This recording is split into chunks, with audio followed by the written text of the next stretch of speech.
At 4ZZZ, we acknowledge the traditional owners of the land on which we broadcast. We pay our respects to the elders past, present and emerging of the Turrbal and Jagera people. We acknowledge that their sovereignty over this land was never ceded. And we stand in solidarity with them.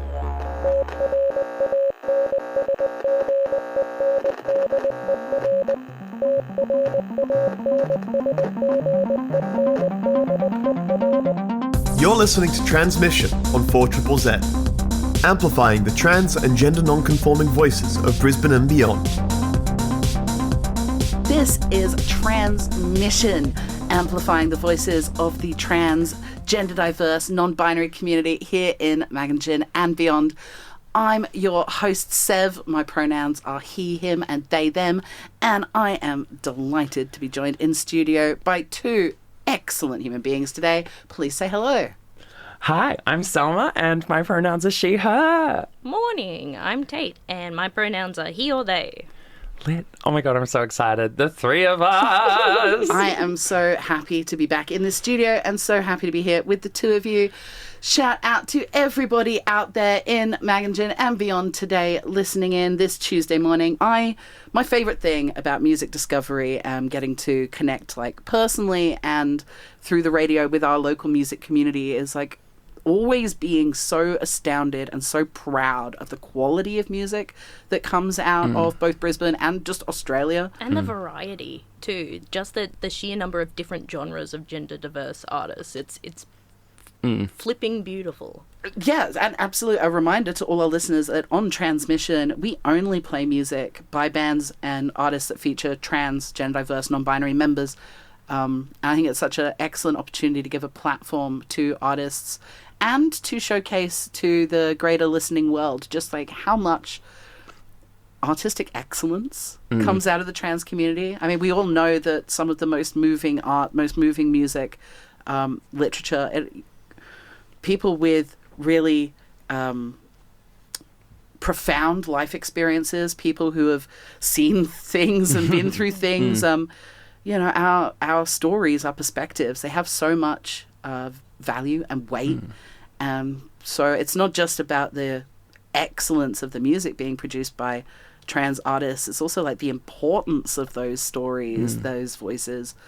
I always just feel that extra ounce of profundity, you know, when it's a trans artist talking to me, particularly in songs that speak so clearly to the experience of not just being an individual trans person, but a trans person and a trans community walking through a world that is often quite hostile and biased. And it's pretty crazy to consider that a lot of these artists are sort of in a 1% sort of bracket of like cutting through, getting their music even platformed or out there is so difficult. So it's pretty amazing when we come on 4ZZZ and we get to do transmissions, and if you are listening, you get like a smorgasbord of curated trans music that is actually really difficult to find, and it's sometimes really hidden away, tucked away around the dark corners, because it's not always safe to be singing about these things, and it is punk rock as hell to be doing this.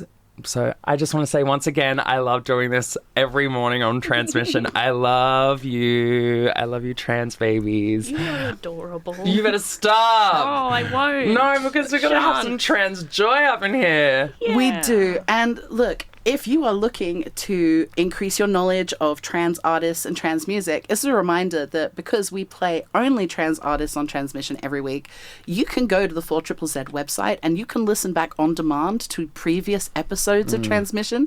So if you love this episode and you want to get your fill of more excellent trans music, go back and listen to last week's and the week before and the week before. Get a vibe for all of the excellent music we play. And with that in mind, I can't wait to get into chatting to you angels, because just sharing the studio with you brings me such trans joy. Stop it. Amplifying the voices of the trans and gender non-conforming community of Meanjin, Brisbane and beyond. Tranzmission on 4ZZZ brings you the latest in trans community news, music and events. Every Tuesday from 9am till 10am. Join our team of hosts for an hour of celebrating the unique perspectives of the trans community. Tranzmission, Tuesday mornings from 9am till 10am on 4ZZZ. You're listening to Tranzmission on 4ZZZ. My name's Sev. My pronouns are he, they. I'm Sellma, and my pronouns are she, her. And I'm Tate. My pronouns are he or they. Here on Tranzmission, we amplify the voices of the trans, gender diverse, non-binary community and only play songs by artists and bands featuring trans members. It is always a delight to be in studio with some of my very favourite people. Here with Sellma and Tate You're today. cute too. We like you. Cuties only. Yeah, heaps as, actually. Heaps. Yeah. One of the things I wanted to chat about today, it's obviously as a trans person here in Queensland, in Australia, and in the general state of the world right now, there is a lot of stress, a lot of uncertainty, a lot of struggle out there. And I do encourage people to stay on top of the trans news, follow trans content creators, trans journalists. But sometimes we need to give ourselves the opportunity to step away from that global struggle and political struggle and focus on ourselves, like the individual struggle to find our peace, our joy, and access the care that we require when we require it. I speak up a lot. I've just started doing stand-up comedy. Yeah, you have. And I wrote a bunch of it around the experiences, both tragic and comedic, that come up as a trans person and the experience of being trans. It is, there's a lot to it. And as artists, having places to express it's really important.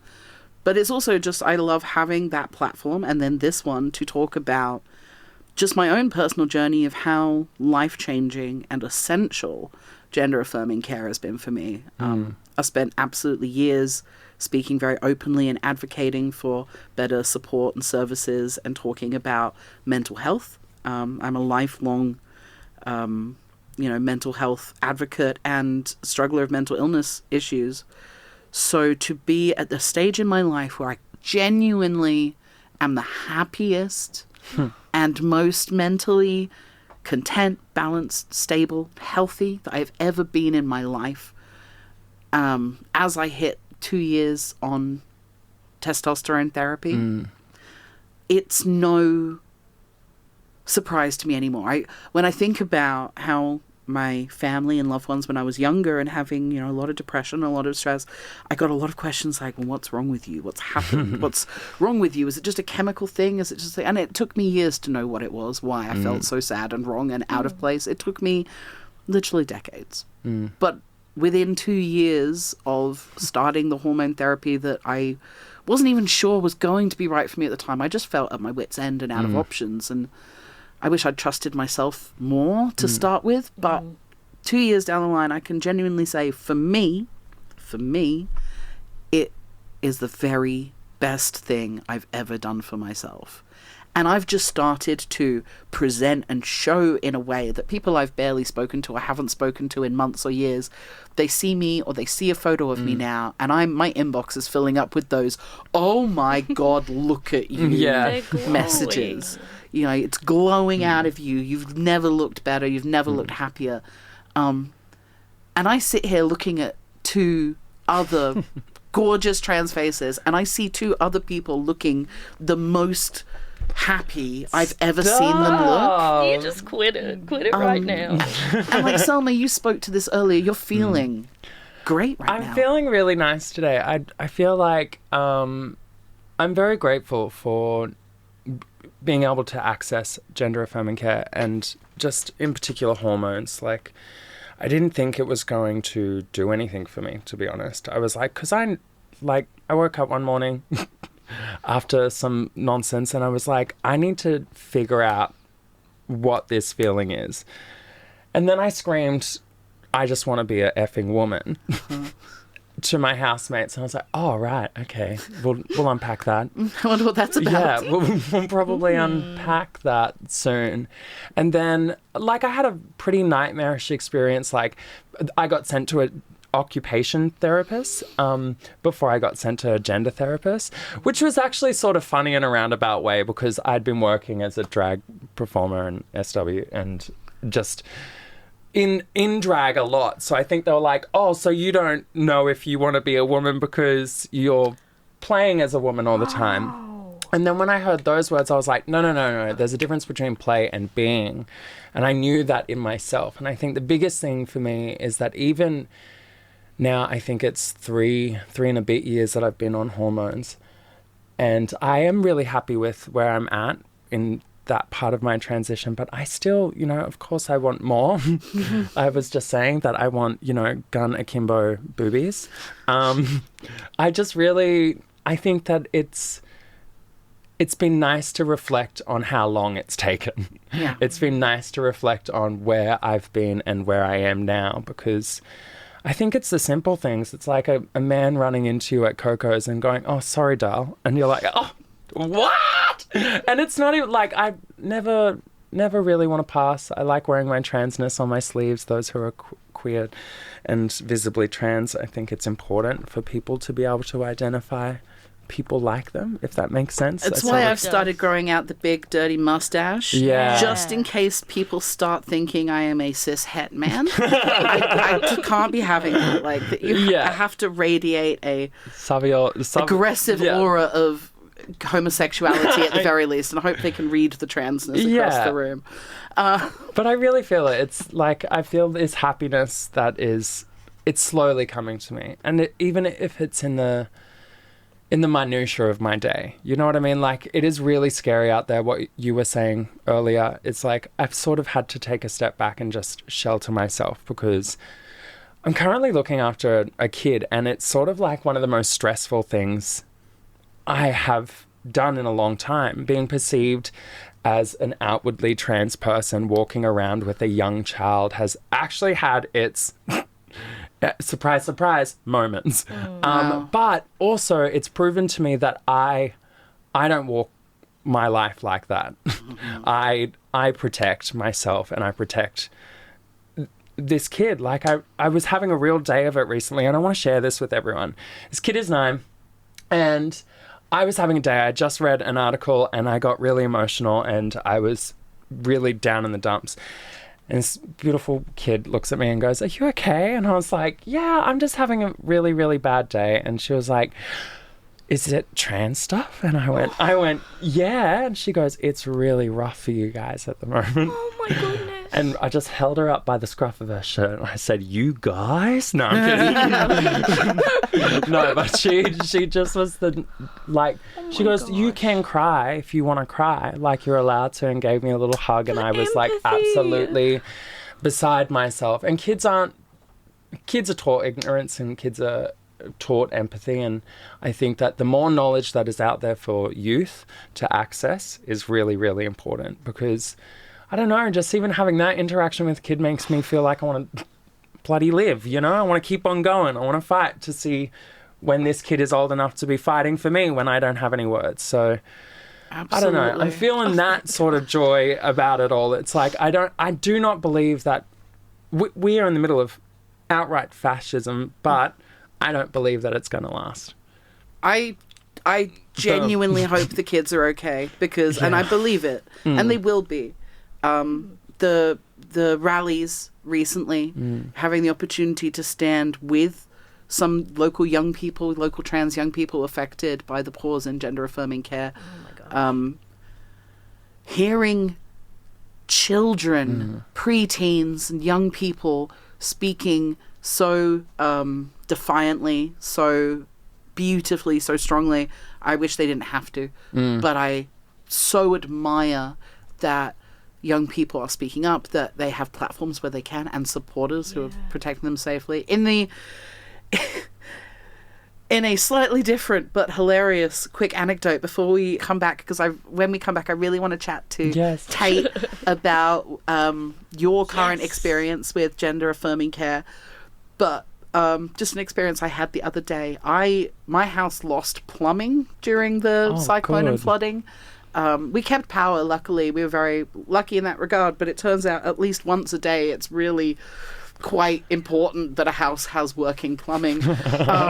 So I've been taking, luckily there wasn't too much flooding in my local area. I was able to take a little jaunt round to my local community centre, which is really cool. Oh, it's so cute. Love it. shout out to the Maruka Community Centre. We love.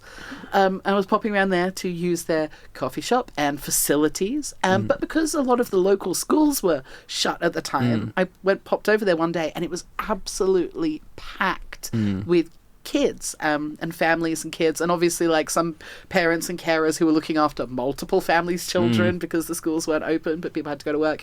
So this place is absolutely rammed with kids. I walk in just to use the bathroom in a bit of a rush and a bit of a panic, and I march confidently towards the men's bathroom, but realize that I'm basically in my pajamas. I'm in comfy tartan pants and a t-shirt. I've not put a binder on. I've not done my much effort to present myself in a way that doesn't draw attention. I know this place. I love it. It's generally quite safe. But as I'm strolling very confidently into the men's bathroom, there is a young kid just gawking at me, like staring daggers at me as I walk into the bathroom.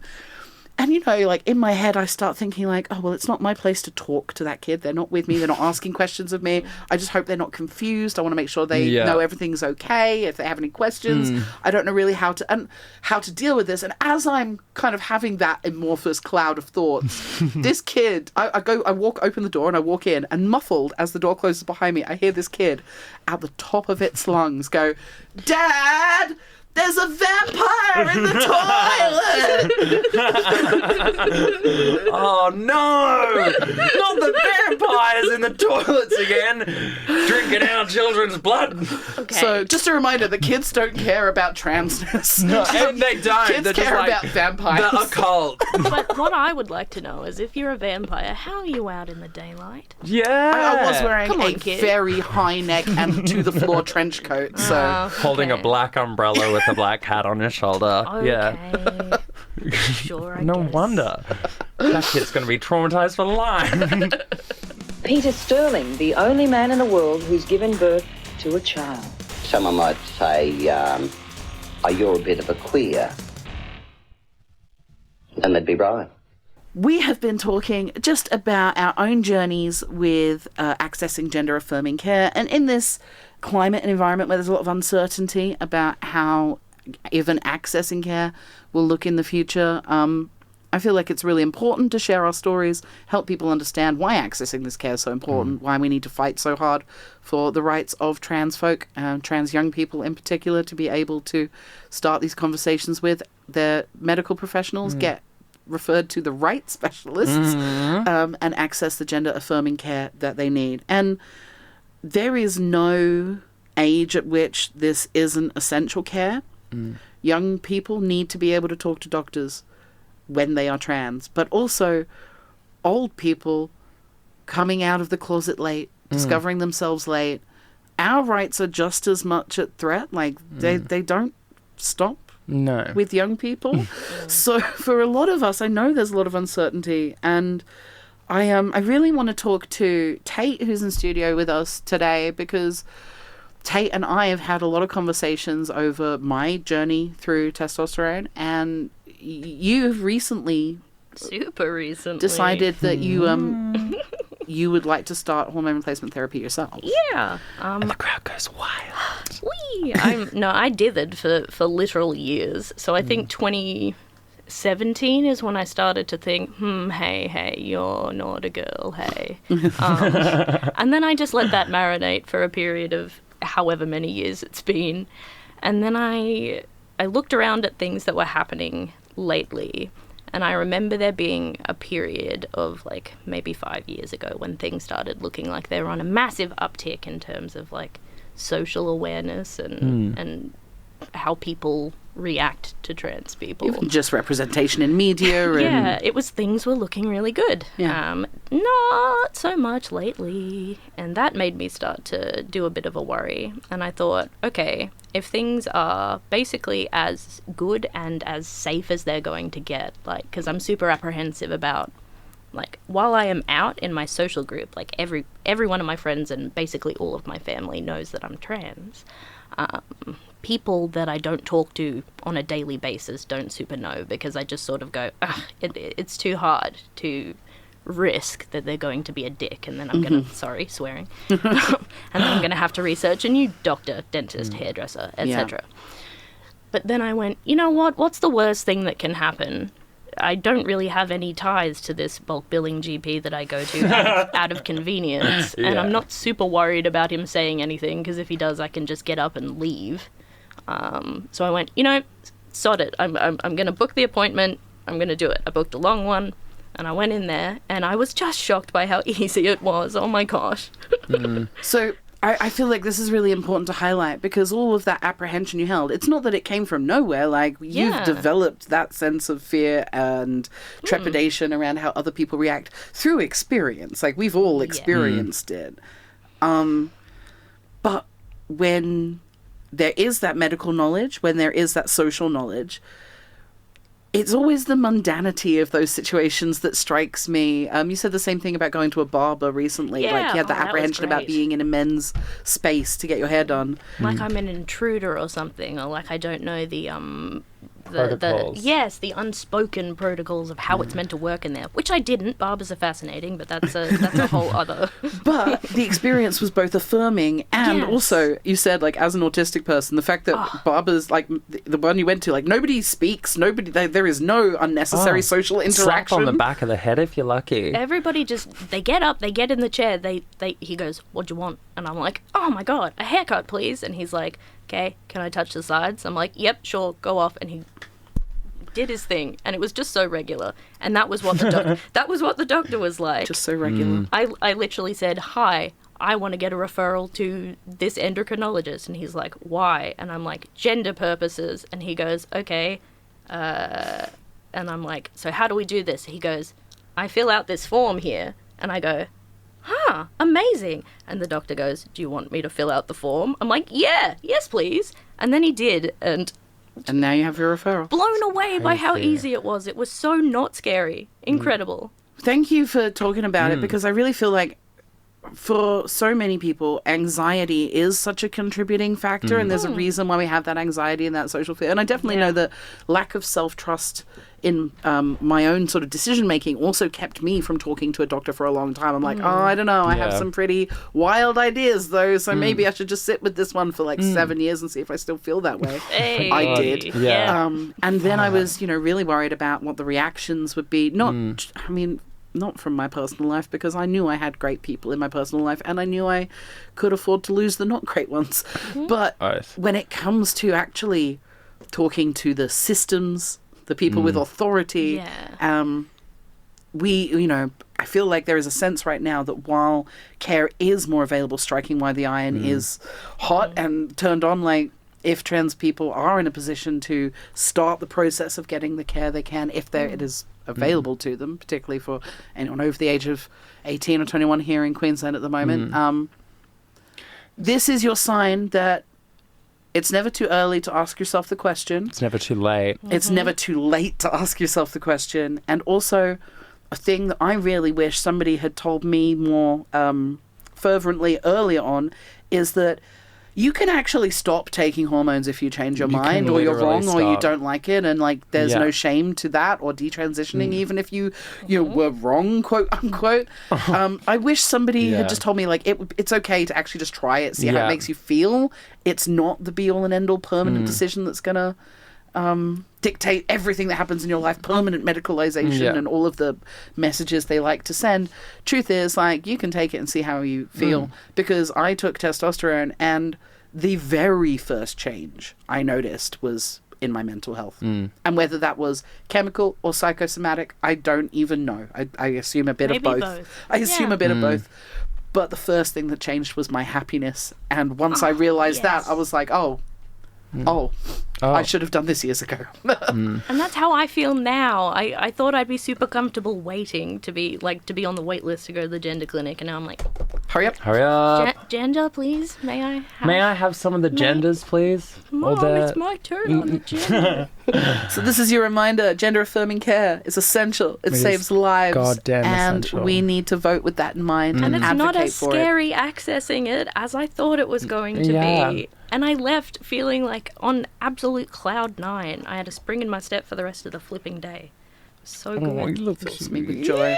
Here's for Trans Joy. Darlings, I've got some news just before we wrap up really quickly. If you want to support this actual cause, we have Project 491 at Vinnie's Dives on the 9th of May, featuring some amazing punk acts. We've got Flange Panties, Permanent Revolution, Queerbait. Lucas is doing some comedy, and I will be emceeing the night. All of the proceeds go to 491 Trans Youth and Ozpath, and they will be helping us to regain access for the 491 kids that haven't been able to access gender-affirming care this year due to LNP's ban on puberty blockers.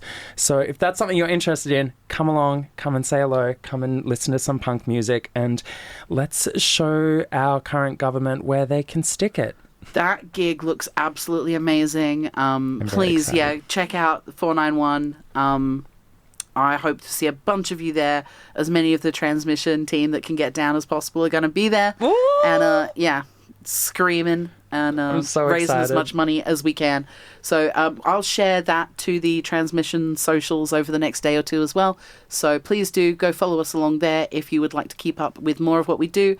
That's at trans.radio. Trans with a Z, because you know where we are. It's for Triple Z. Oi! Thank you. Have a great, excellent rest of your day. Big love. We love you. Bye. Thank you so much for listening to Tranzmission. See you next Tuesday, 9 to 10 a.m. on 4ZZZ.